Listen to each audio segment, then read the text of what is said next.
This is a commonly available tube that you can find off the shelf at Lowe's and Home Depot.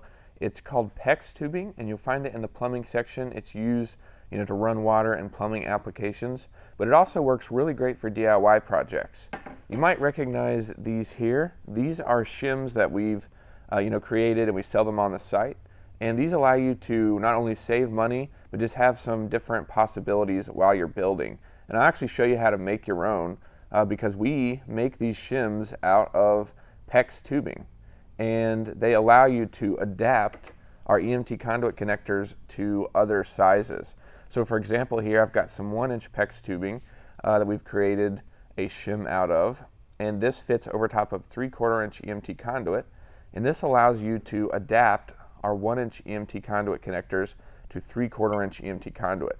So as I said, you could use this to save money. Maybe part of your build is 1-inch EMT and connected, and then there's some spots that you don't need that extra strength that 1-inch EMT provides. So you just use the shims to add and connect 3/4 inch to save some money, and it's a great solution for that. And the same thing goes for the other shim we have. This is 3/4 inch PEX tubing, and it fits over top of 1/2 inch EMT, and that allows you to use our 3/4 inch EMT connectors with 1/2 inch EMT conduit.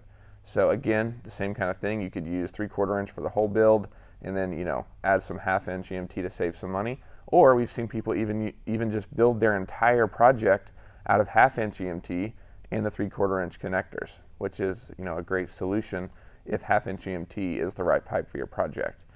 So that's kind of the benefit of using PEX, and it's just a really inexpensive material, off the shelf, commonly available.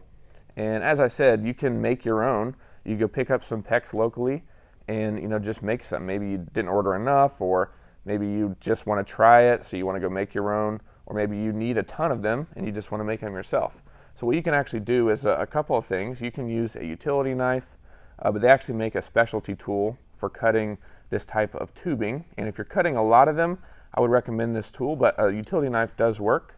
But I'll share the measurements with you, and if you need to know in a pinch, you can also just grab the connector and just kind of measure the width of the connector.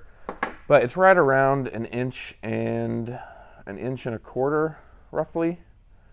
Yeah, right around 1.25 inches for the 3/4 inch to 1/2 inch adapter, and it is 1.5 inches for the 1-inch to 3/4 inch adapter. So you can get the appropriate PEX tubing for that, and then you can cut the shims yourself, and then have the adapter that you need. And this tool works great. All you have to do is just put it inside, and then you just crank the handle, and as you can see, it just slices right through it.